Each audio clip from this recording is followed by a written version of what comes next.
Chelsea slumped to their joint worst Premier League defeat away at Bournemouth on Wednesday night.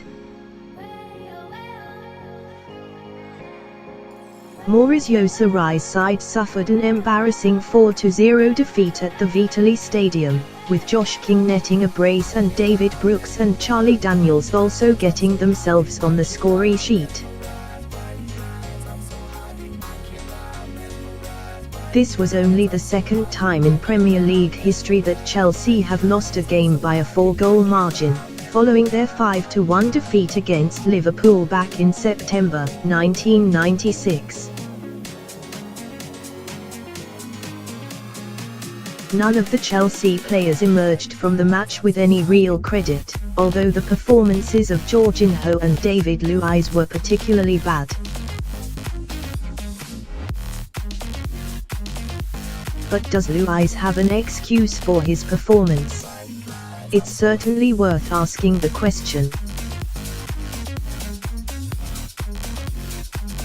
The Brazilian defender had the ball powered into his head from close range by King's shot at goal in the first few minutes, and it appeared to temporarily knock him out. American footballer J.J. Watt was watching the action in the US and tweeted his surprise that the South American wasn't substituted off due to concussion protocols. David Luiz got absolutely rocked in the face by a ball kicked full force from about 5 yards away, the Houston Texans star tweeted.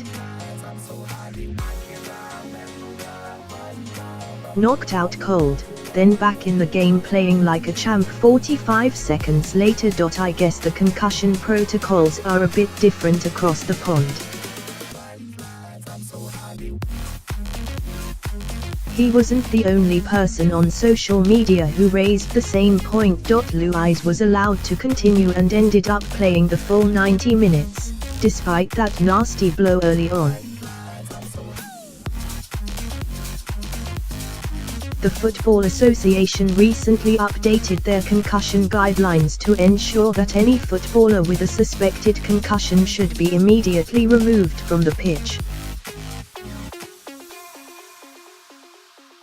Footballers who sustain a suspected concussion, either during training or in a game, should immediately be removed from the pitch and not allowed to return until the appropriate treatment has been administered, the FA's website reads.